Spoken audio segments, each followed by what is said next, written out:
England beat Pakistan in the fourth and final T20 International and win the series 2-0. Here are my thoughts.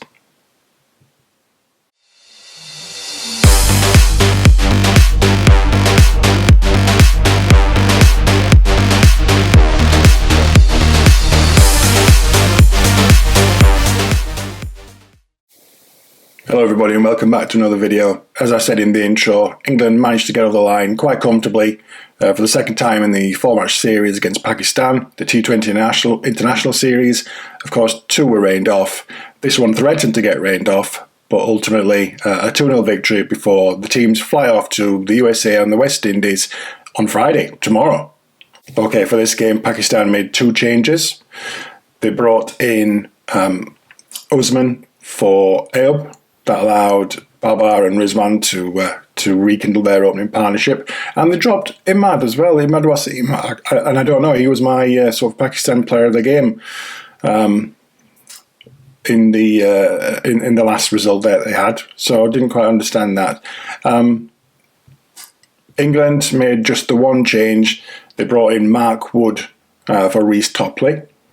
Clearly, with only one game left in the four-match series before flying out to the World Cup, they had to give Wood some game time. And I think because Reece Topley had played a small handful of games in the IPL for his side, Wood had very little cricket and needed some overs, even though he only bowled four, just to turn his arm over and start to get a little bit of rhythm before flying out.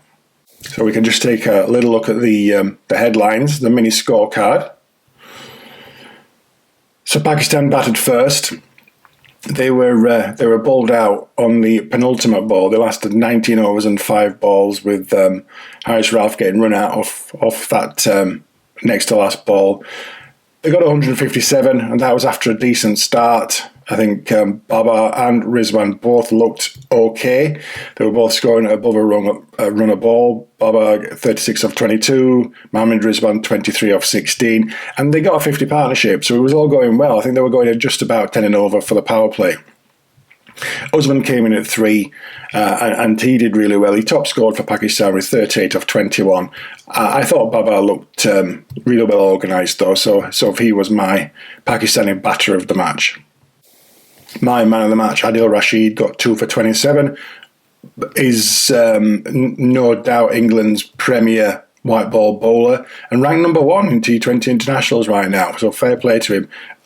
Second name on the team sheet after Jos Buttler, I reckon, and is today as well. He's my man of the match, and I think Sky gave him man of the match as well. As I said earlier, Mark Wood came in for Reece Topley.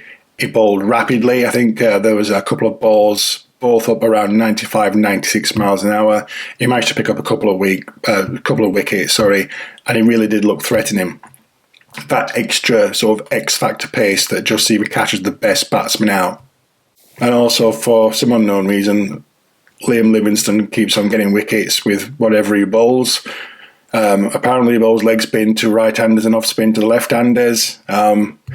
Any wickets or maidens or even low-scoring overs from Livingstone are a bonus as far as I'm concerned. So 157 was never really going to be enough. We had a spot of rain that threatened the game for about 5-10 minutes. We went off, we came back on again, and that was that really. I think we actually saw a bit of late evening sunshine as well. In the end, England knocked off the Pakistan total with more than 4 overs to spare. There was Salt and Buttler. You'll see the scores there. Salt 45 of 24, Buttler 39 of 21. Bairstow came in and knocked off 28 for off 16 balls. Again, there was another opening 50 partnership there, and no batsman ever really looked troubled. Shaheen Shah, again, he was my call at the beginning of the series, but he just struggled for rhythm. I think he sent quite a few balls down leg side.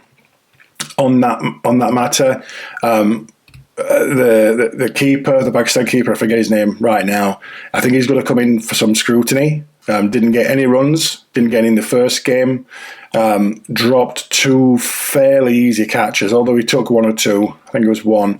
He dropped 2 off Haris Rauf and didn't look mobile at all, so he may come in for some scrutiny.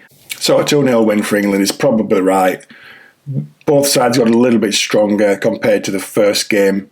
But England were better in the first game and were still better than Pakistan in this game. Pakistan cannot always turn up on any given day, so I wouldn't count them out for getting some good results in the World Cup. They could win it on their day, like I say. It's unlikely, but not impossible. So in the comments, if you have a moment, just let me know who's your player of the match. There's just another couple of bits of news that I just want to update you on before I leave you for this evening. It is getting late, almost my bedtime, but congratulations this week to the England women's team who beat Pakistan 3-0 in their one-day international series. And a special congratulations to Nat Sciver-Brunt, who scored a century in their third game, but more so Sophie Ecclestone, who in my last video I did say was close to the fastest 100 wickets in the women's game in one-day internationals. Well, she did get there. So, Sophie, congratulations. You've still got many years ahead of you, so hopefully a lot more wickets to take. And I'm sure at some point when they do get round to this, you will go down as one of the legends of the women's game and the England team as well. And at the time of recording my last video, the Sunrisers Hyderabad were facing into it against the Kolkata Knight Riders in the IPL final. Well, things went as I thought they would, and Sunrisers Hyderabad didn't get anywhere near enough runs, and Kolkata Knight Riders won the 2024 Indian Premier League by being the best team, basically, and they won the final by 8 wickets. Interestingly enough, the conversations around who's going to be the next Indian team manager seem to be coming to a head now, with Gautam Gambhir, the manager of the Kolkata Knight Riders, being strongly linked. Some say it's already a done deal for him to become the new Indian team manager, so that'll be interesting, certainly coming off the back of a successful period with KKR. Okay, before I wrap up, just a personal ask really, and that is on Tuesday, England play their first game against Scotland in the World Cup. It starts at 3:30 UK time, and I think I'm going to go live on here on YouTube and just live stream it. So if you have a few minutes or can spend a few overs with me just to drop in and click on the video, you'll see me there just talking away. I'll try and do some commentary, but we can have a laugh. We can talk within the chat, and that would really mean a lot to me. So if you have got time, any time after once the game starts, 3:30 on Tuesday the 4th. Stop by and say hello, even if it's just to introduce yourself. Like I say, for an over or two, I really would appreciate it. I'd like to say hello as well. So that definitely is me done for another one. As usual, if you liked this video, found it mildly interesting, entertaining, or even if you just want to support me, then hit that like button, please. However, if you love cricket as much as me, then smash the subscribe button for a me size 6. That's pretty big. As always, stay healthy, and I'll see you soon.